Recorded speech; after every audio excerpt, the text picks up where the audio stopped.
Welcome to the Youth Culture Podcast, discussing the biggest issues facing young people today. Follow the conversation on our website, youthculture.org, where you'll also find the links to our social channels. Stay tuned for today's discussion with your host, Ben Rowe.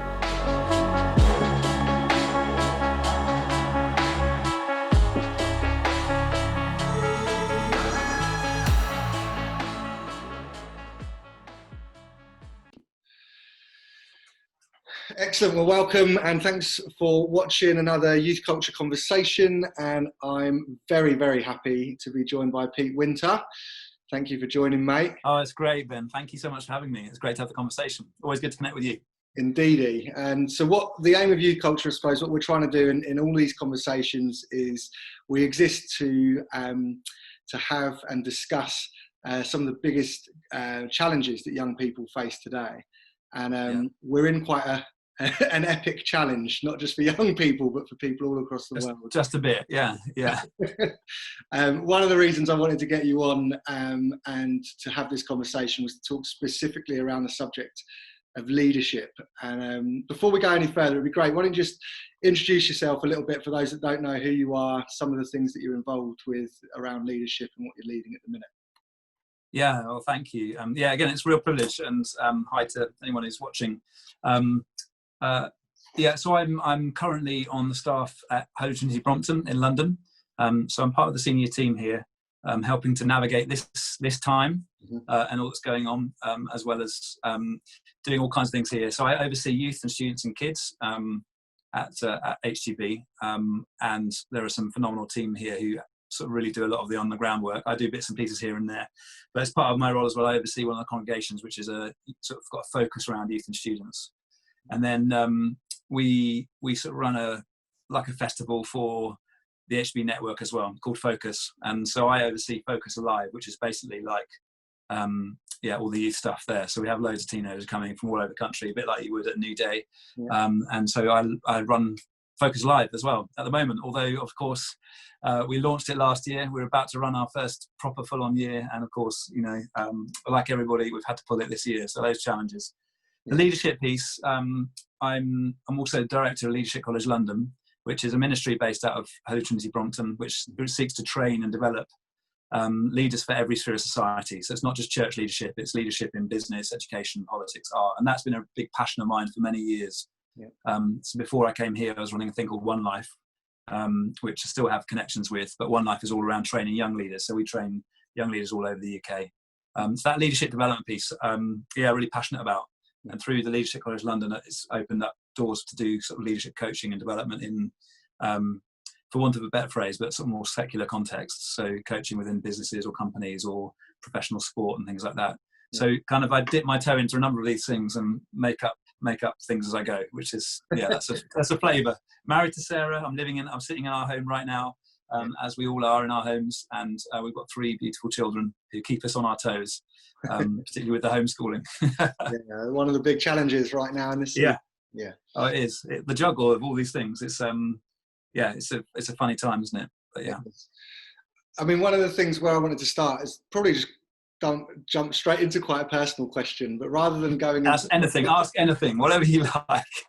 I may or may not answer. I was going to say, you can just press exit at any point, and that's the good thing about Zoom, isn't it? You can just leave. Or you get your name and you put up bad connection instead of your name or something, and to turn off your video, and they just think there's a problem with the internet. You're giving away all your tricks now, though, mate. Yeah. Everyone in meetings. I actually have never done it yet, but I might do it in this meeting. So.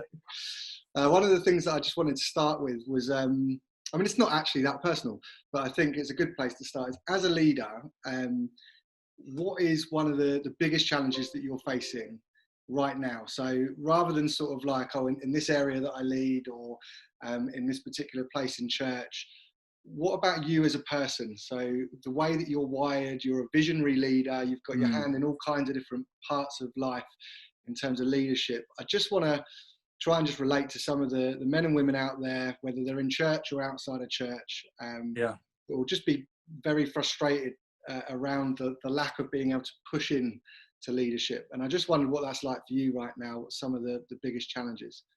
Yeah, I mean, I'm sure we'll come on to this as well, but I think some of the biggest challenges are the biggest opportunities as well, aren't they, for our own growth as well as things that we might be involved with. But for me personally, I'm, and I know this is true of you, Ben, as well. I am a sort of visionary by nature, and I'm dreaming and thinking big and hoping for great things, and that often means that you're thinking kind of not just a couple of weeks down the line, but you're thinking months or years down the line in terms of what you might build. And I guess some of the uncertainty of what lies ahead and how we can move things forwards is a frustration.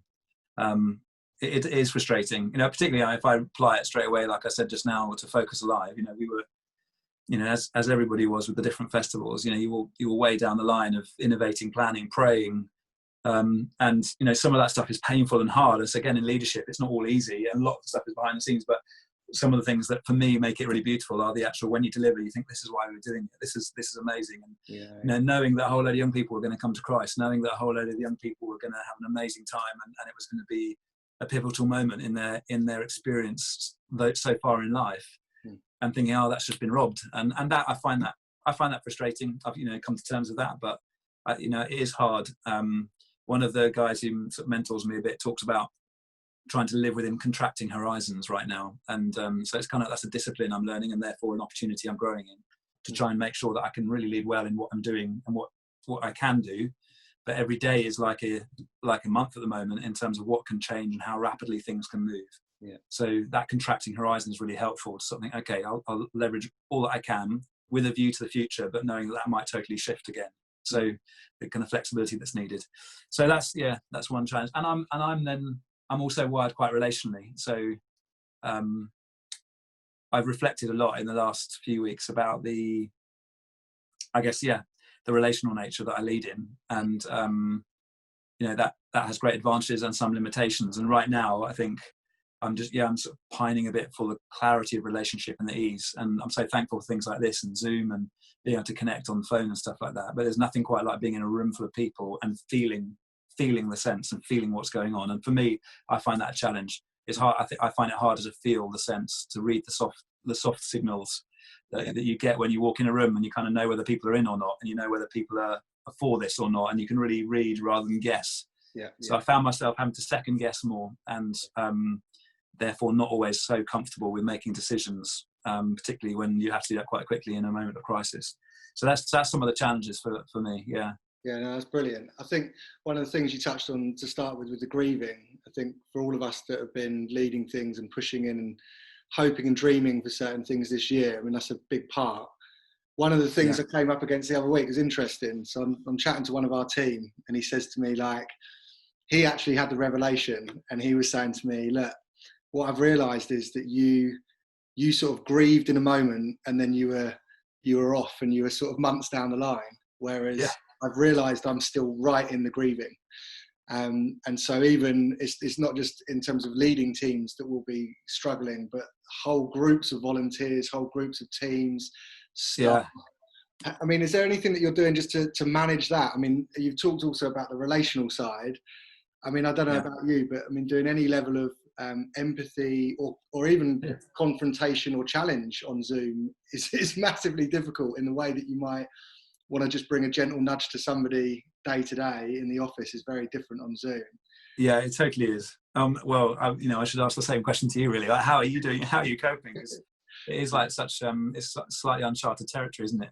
I think, that grief thing is really important. And just the reality that we need to acknowledge, the loss, and we need to acknowledge grief. And grief's an interesting thing, in the very direct sense of grief, if you've lost somebody, and obviously it feels very, very painful. It's acute in the early stages, and then over time, you kind of live with that, and obviously you always have the memory of that person, but the grief doesn't feel so acute. You're not so kind of hamstrung by it, but it comes back in waves, and that's definitely been my experience in grief in terms of losing actual family members and people. And so grief can come back in a wave. You can be totally all right one day, and then the next day it's like this wave just hits you, and all the memories come back, and the grief hits you again. And I think that's really important to be aware of for us as leaders right now, that it may well be that you have a brilliant day with the team and everyone's like firing, it's good, the sun's out, people are actually getting used to lockdown, and we're like, yeah, we've got this plan and we're going to make this thing happen. And it's really good. And those are to be cherished moments and cultivated and cheer it on. It's really good. But as the leader, be absolutely aware that there will be waves of grief coming at different times for different people. And I think trying to stay attuned to that is really important. And one of the best ways you can just ensure that conversation stays alive is by being absolutely honest to yourself. I think there's a real, as we've seen, in general leadership terms over the last decade, really, there's an increased desire for authenticity, an increased desire for personal relationship within leadership. Yeah. That's what the millennials want. It's what Gen Z want, or iGen, whatever you want to describe them. They want that robust authenticity.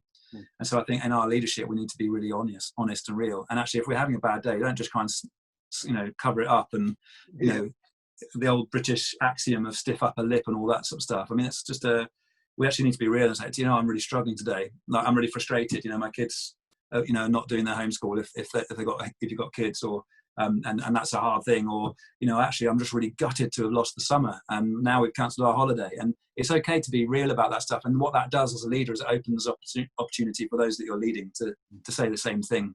And sometimes, when you don't do that at all as leader, if you're leading a team or managing a situation, then you're not giving that team permission to do the same. And so everyone has to keep smiling like you smile. They'll all take a cue from your emotional position. And so you've got to give them the opportunity to explore their emotions by demonstrating your own. So I think that's really important, the whole that side of stuff. Yeah, it's massive. It's a massive passion of mine. The authenticity thing, I think I've circled around it a lot, just my own journey and just with some of the stuff. And I think I definitely in week 5 or 6, I started getting annoyed with every Zoom call starting with "How is everyone?" and it just getting to fine.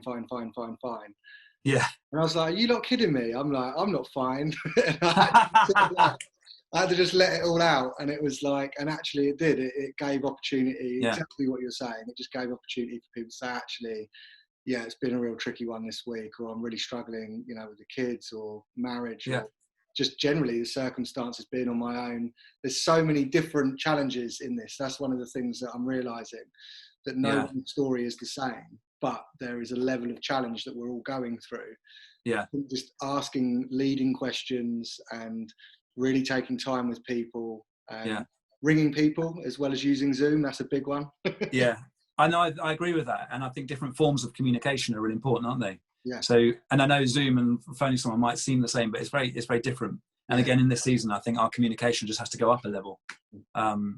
You have to just work that much harder, because again, you're just not passing someone in the corridor or in the office anymore, or at the church, or whatever your context of work. You just haven't got those, again, what I might call those soft connection moments, which you take so much for granted. And now I don't think we will take it for granted, will we? Because we now think, man, we've really lost that. There's a grief in that.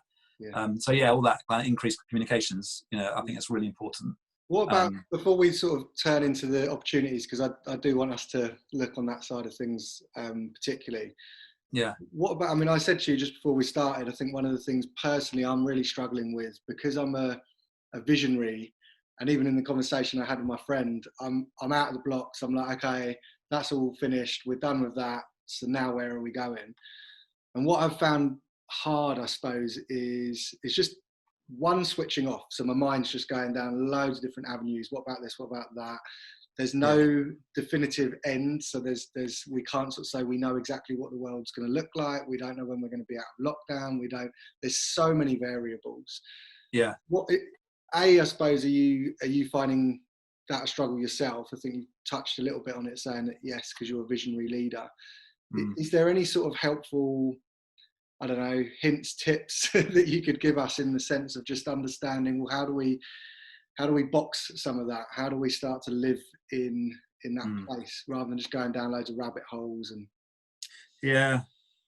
Ben, you'll have great and wise perspectives yourself. So I'm interested to hear what your answer to your own question will be. So you should give me your own answer at the end of this. Feel free. Unless I steal it quickly. Let me think. What would Ben say? No, a couple of things spring to mind. I think, I've been tempted a few times in the last kind of, I don't know, how long is it? 8-10 weeks, something like that. Or to almost just think, just ride this out and then we'll get back to how it was. And there's been plenty in the press around what is the new normal, what's that look like? And everyone's trying to grapple with what will the world be like now. The one thing that's certain is just change, and in a sense, that's always been the truth. But we probably are facing, a recession like we've never known in the history of, well, certainly our living history, but maybe of the, of history. I don't know. We'll see. I mean, there have been much worse things in the past and much more awful things that the world has had to recover from. So, again, all this is awful. I don't want to make it too grand compared to some of the incredible losses and sacrifices around some of the world wars and stuff. But sure. I think we have to wake up to, we're not just kind of holding on until this passes and then we'll crack on. Yeah. We have to be thinking. We have to be thinking with an adaptability and a flexibility to the fact that there's now a new landscape. It's a bit like, I've actually never, thankfully, been in an earthquake. I've been in a mock earthquake in the Science Museum, which I live just across the road from here in London. But I've been in a mock earthquake at Disney World. Have you? I bet that was better than the Science Museum. Yeah. Definitely. was Mickey Mouse there? Yeah, that's the added benefit, is that you just have Disney characters rolling down the hill as well. It's all a bit crazy. That makes it even more surreal, right? Okay, let's imagine a real earthquake. So the real earthquake, it just changes the landscape. I mean, it literally, a major earthquake will literally change the landscape. Some buildings that were there before are no longer there. Yeah. There might even be hills where there were no hills before. It can really shift the entire thing. And so you can't come out and just think, oh, let's rebuild what was before. You come out and say, okay, now the shape of the land has changed. The seashore line has totally changed. There's a hill there where it wasn't before. And so you don't have to really approach things totally differently.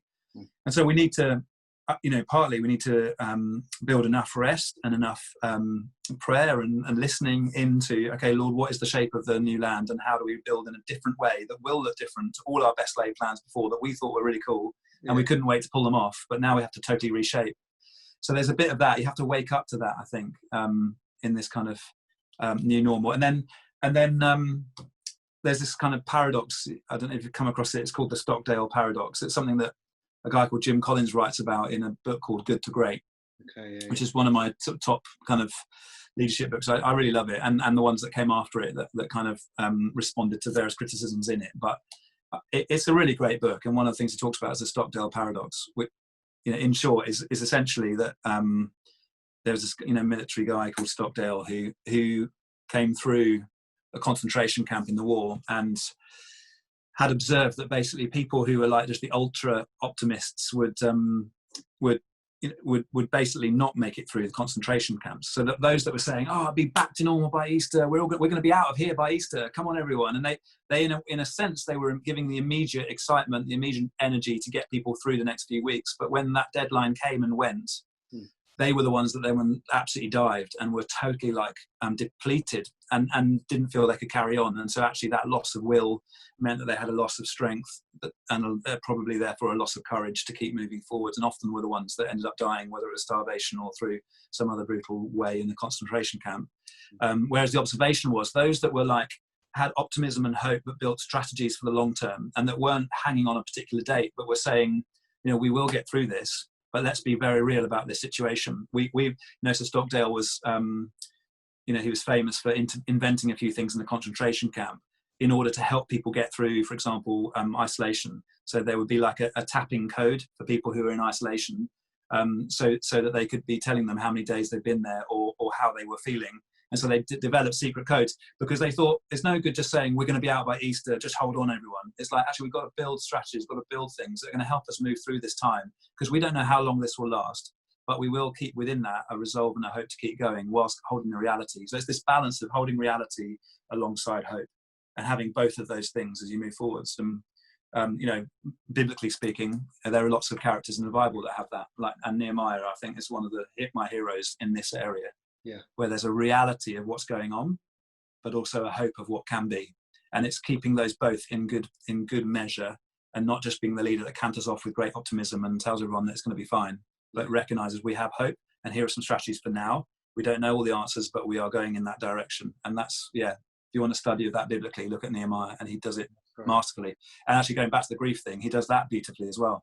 So there's the grief of the fact that Jerusalem lies in ruins, which is kind of what we're lying in right now, right? The walls are broken down, all our structures have been reshaped, our churches are closed. It's what is going on? Everything shifted. And Nehemiah's first response was to see what was going on, and he felt it. So he breaks down, he cries, he starts fasting. So he sees it, he feels it, he prays. So he starts praying and asking God to move, and actually takes a period of 4 months of praying before he even goes ahead of the king to say, can I go and sort the situation out? So there's this deep sense of lament and grief in him before he then comes out into, okay, now I'm going to serve into this situation. So, and he doesn't know how that's going to turn out. He doesn't know if he's going to rebuild the walls. He doesn't know if he's going to get it through, but he's ready to have a go. But it's all come out of that deep feeling and the emotion, the grief, the reality of the situation, as well as the hope for what could be. Yeah, that's brilliant. I mean, I think the thing that I'm landing on, I suppose, personally, when you say about response, is I think when you've just said there, sort of praying, the feeling it and praying is massive. I think committing to prayer and not just giving it a sort of, yeah, we should do that as Christians, high five, and we'll tap that a little bit here and there. I think actually being more disciplined with longer periods of time and an openness to God.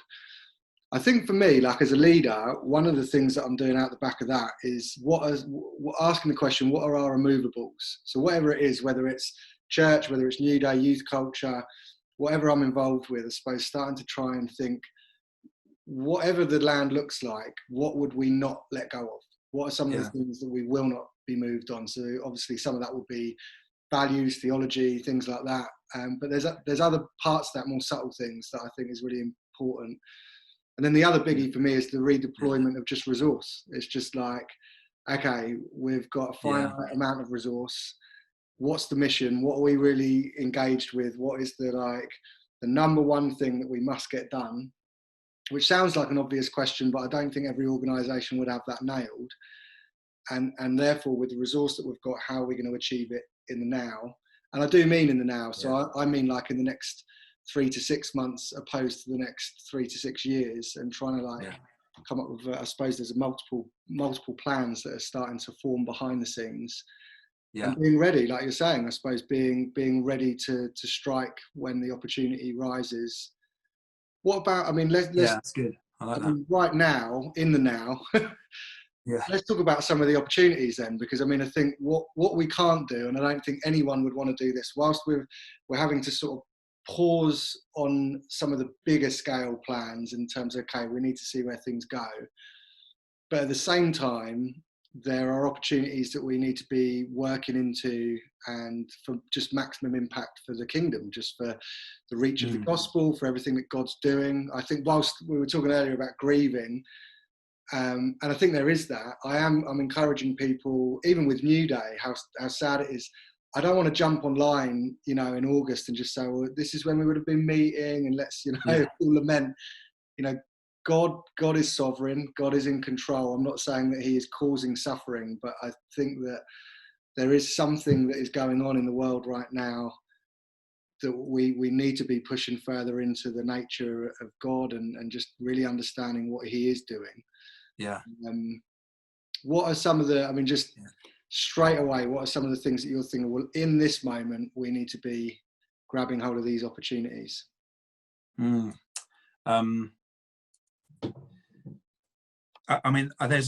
We are right now, and this is the thing, don't miss this, anyone listening, but we're right now in this essentially a period of grace for trying all kinds of new things. Right. Because the landscape's changed, you can try all kinds of things and they could totally fail and be awful. And in what we knew as the normal world, that might have done damage to our youth ministry or our charity or New Day or anything like that. It could have done damage to those things. Whereas right now, because it's so all over the place, we can do things and fail, and everyone will go, oh, at least they did try something. That was great. And so there is huge learning, and we're in a window, and that window's running out. So we've got a window right now to try a load of things and work out how they work. And because it's so new, I don't know how they're going to work. I don't know. In terms of the One Life piece, I'm on the trustees there now, and so we're just looking at, okay, right, let's look at what does online fundraisers look like. We were going to have one in June. Let's make it online. Yeah. Let's have a go. And actually, if at the end of the day we only raise £500 instead of the 5,000 that we hoped to just from that evening. Yeah.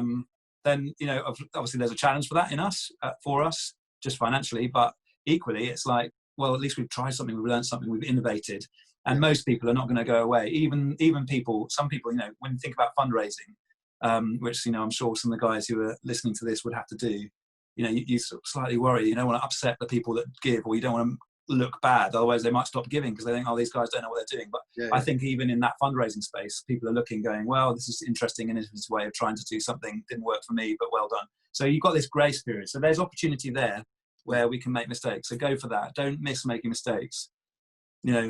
Everyone has different degrees of concern around failure and whether they like failure or not.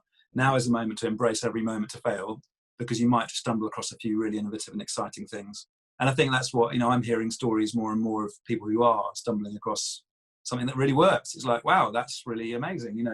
Just silly examples. Again, I'm sure a lot of the youth pastors in your networks will have already started and probably way down the line to us. But, since we started, the youth team here have been running kind of 2 or 3 gaming nights every week.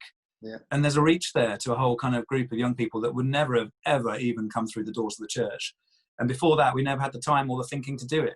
But now we do. And then we're even raising money through it. So there's a function to be able to give. And not that we're trying to do it as a fundraising, but we're just exploring different channels around that. I think actually this is a real channel that could actually become self-supporting as a ministry in one sense, like a charity.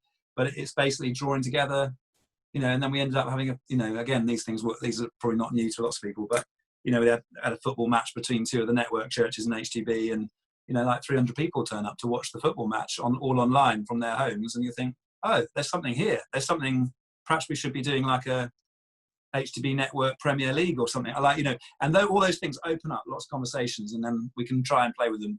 So there are new opportunities in terms of the online space, people wanting to connect with something beyond their Zoom fatigue, and trying to work out how to position those things and having a go and not worrying about failing. Those are some of the kind of immediate things that I think would jump to me. I mean, we've seen as well, just an encouragement really to everyone, but we've seen a huge jump here in all the online stuff.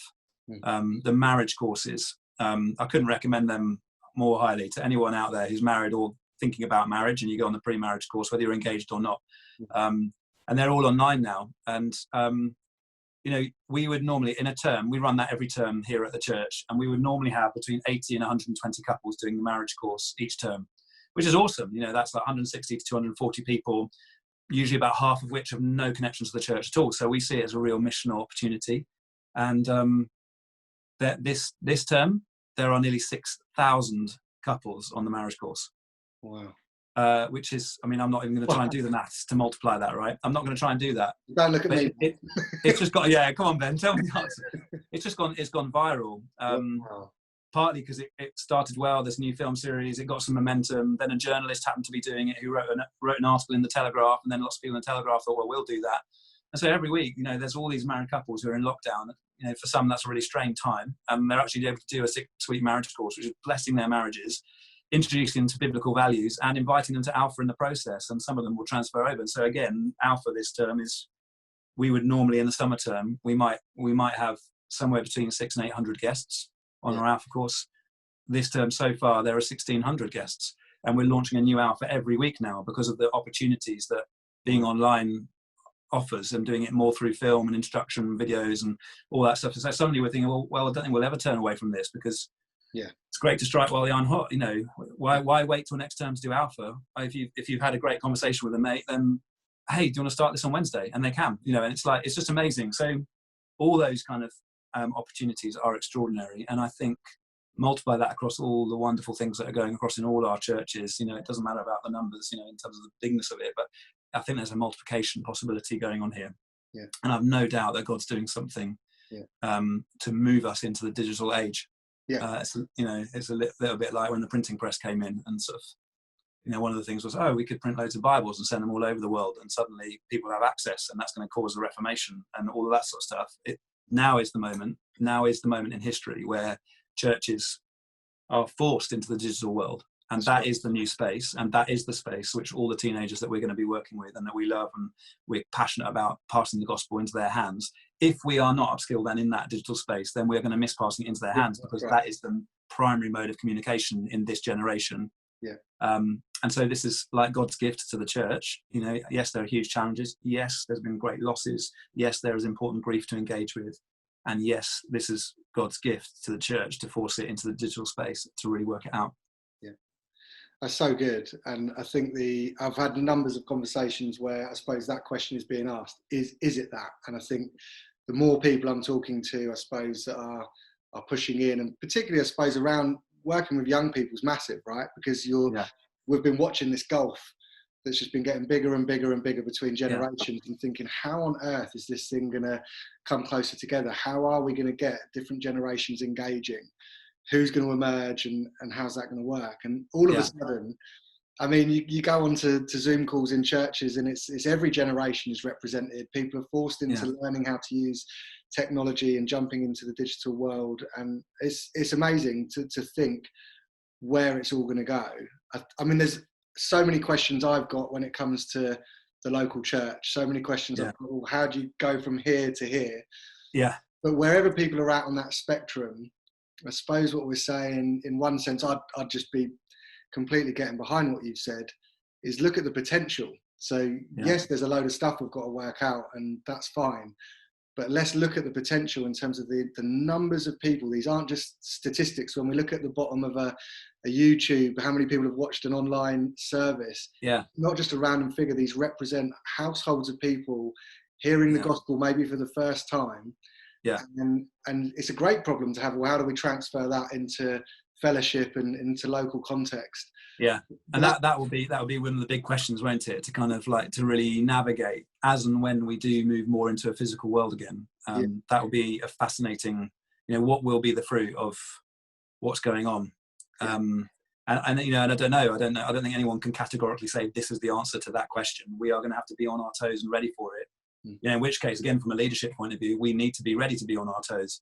So again, I'm sure that a lot of people watching this have been exhausted by the crisis of the last couple of months and having to navigate moving their ministry online and trying to reach the church because they just can't quite get hold of it in the same way. And that's, a huge amount of emotional toil done that is exhausting. And so, again, like I'm taking a week off 10 days off next week. And that's not that appealing because we're just going to be doing homeschooling and I'm staying at home. But I also know that unless I rest my mind and make myself ready and rest, we're not going to be ready for that challenge of translating what's going on digitally into the physical space. And, I don't know if I've got the energy to cope with that, but we need to find it. And so just being wise about that is going to be really important as well.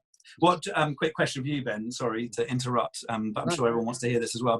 But so what, have there been any particular platforms, online platforms, that have really worked for you in terms of connection and particularly with the emerging generation? I'm really fascinated with that.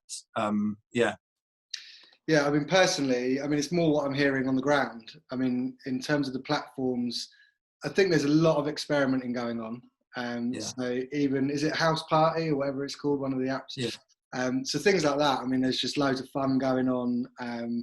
In terms of Zoom calls, that's just exploded, obviously, left, right and centre. I think, so the platforms are being used in all kinds of wonderful and crazy ways. What I'm loving in terms of the feedback is the appetite that the young people have got, not just to engage with some of the more social scene, but actually the appetite that a lot of young people, both in our churches and out, would have to find out more about God, to go deeper in the Word. So whatever the platforms that are being used are, I think that's the most exciting thing. Actually, I think like a cocktail of different forms of communicating, like we said earlier, with adults, it's a really good thing to be just given a different menu of ways that we can connect. And I'm so excited that, even what you just said in terms of online gaming, it's what we do with these things, isn't it? And it's where are we going to take them, even online? So forget how we're going to translate that into the physical. I think really grabbing hold of the moment. We've got a group of young people that are saying, we want to go deeper. We want to give up another night. We want to, can we talk about what we heard on Sunday? That wasn't happening. Sometimes you go to a visit a youth group and you've just got a lot of empty faces looking at you or looking at their phones, just completely disinterested with some bearded old man talking about Jesus. You're not that old. I don't know. My kids keep telling me I am. But yeah, that's the thing. I think that's the thing that I'm excited about. That I think the variety of ways that we can reach people, I'm like you, I'm just like, give it a go. It doesn't matter. Use all platforms, any platform. I think the intentionality for me is a biggie. So whatever you're doing as a leader, and I've had to really push into this where I'm like, if I'm going into a meeting, if I'm going to preach, if I'm going to go and sit with an individual one-to-one, physically there'd be much more intentionality around that conversation or moment than when I'm doing it online. And I think that is the thing. It's like, let's be not just deliberate in gaining the crowd, but Yes. what do we do with the crowd online? What are we saying? How are we developing? And we've got to learn, and we've got to learn quick. And with young people, we're sort of stepping into their territory in a way. Yeah, we are. Who's all these guys all of a sudden, like, we're coming into our spaces, like talking the way they're talking, and I'm really aware of that. And I'm not. I personally, I don't want to push into that too hard. And you know, it's more about them inviting us in. I think there's a big win there. But that strikes on the opportunity thing again, doesn't it? Because actually, for the emerging generation, we are all now living in a world that it's home for them in a way that perhaps for the older generations it's not been home at all. So they've got an opportunity to really lead in that, not just because they're perhaps more experienced at using the different platforms or, you know, mobilizing the technology and all of that, but they've really got something to say in that world. You know, they've learnt it through. They've probably got more experience, both positive and negative, than somebody who, you know, in the physical world has got a lot more experience just through their life. You know, when I look to an older man or woman, you know, to give me wisdom or stuff, you know, actually it's to the younger that you look now for the wisdom in this digital area. And that's a great opportunity for taking hold of raising up new young leaders, opening up doors for people that perhaps you didn't quite consider before might be as a real sort of leading light in establishing something. You know, again, I know that's been true for us here at HTB. That's, you know, a few young people have really emerged as kind of, you know, and it's their editing and their ability to do this, that, and the other, and it's, you know, that is really, they found, much like a preacher, a gift in preaching. It's like there's a gift in leveraging technology that enables us to reach people, and it's really beautiful to watch that emerging. Yeah, there's a whole new set of gifts that actually become absolutely essential to the mission that we're on. And that gives permission to step in. And I think just, again, the intentionality of discipling young people in that. So I think I completely agree with what you just said. I think we've got to learn to let go, but do that in a healthy way, making sure we're shaping and investing, spending time, what's the kind of stuff that's going out and why, even with the way things look and the way that things are presented. But it's great because it just gives opportunity to have that conversation. The conversation we just wouldn't have been having these kinds of chats with 15, 16-year-olds before. All of a sudden you're able to sit down, have a one-to-one and be like, hey, this is why we want to position ourselves like this. This is why, and you go into the Bible and you're saying, because it says this, because Jesus said this. And I love it. I think I am genuinely really excited about what God's doing. And like you say, it is a hugely challenging time, and I'm not underplaying the grief and the suffering that the nation and the world is going through. But there is something in play that I do believe God is doing. I think you've hit the nail on the head. I think He's taking us into new territory, and I'm excited by that. Just to finish, what would be one encouragement, mate, that you would just give to those engaging young people right now, particularly in a context, whether they're an employed youth worker or whether they're in a voluntary sort of capacity? What would be something that you just want to, you know, say from the heart to them right now as well? Can I say two things? One echoes something we've said already. We'll allow that. You will allow that? It's okay. Okay. I'll say both of them, but a bit quicker. So no, they're quite clear. First of all, when it relates to what we've just said, be really bold in ministry online. And I don't think, maybe this is just my experience, which is limited to the networks that I've been in, but I don't think we've been very bold at doing, you know, like you say, going deeper, profound ministry experiences online. We've always reserved that for the physical space. Right. So we've also always said, come Holy Spirit, and prayed and laid hands on and prayed for someone when we've been with them, you know, but the phone call has been the connection point to get us to that. Yeah. So forget that now. That boundary's gone. That doesn't exist anymore ever again. So now be bold about ministry and the power of the Holy Spirit online, and be praying for people, be expecting God to move in people's hearts and lives, be expecting people to be healed, saved, delivered as you talk to them, and be bold about that. Don't sit around waiting until you can get in the physical realm again to do that stuff. So that relates to that one. And I, you know, if I pray for you right now, Ben, do I believe the Holy Spirit can meet with you and touch you right now? 100%. Absolutely believe that. I think there's biblical precedent for that, even though they didn't have smartphones and they weren't on Zoom. Yeah.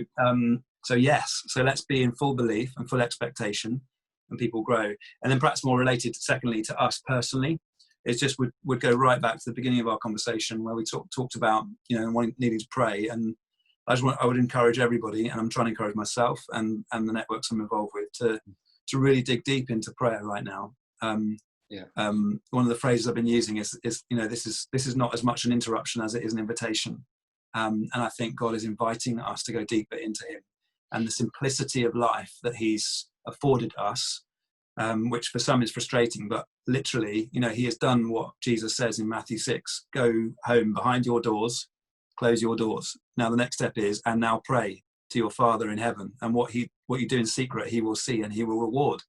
And so, Boris Johnson has put us behind our closed doors, and the coronavirus, and the question is, are we actually going to make the most of that moment? And are we going to rediscover and become increasingly convinced that the power of God in and through prayer is more than enough?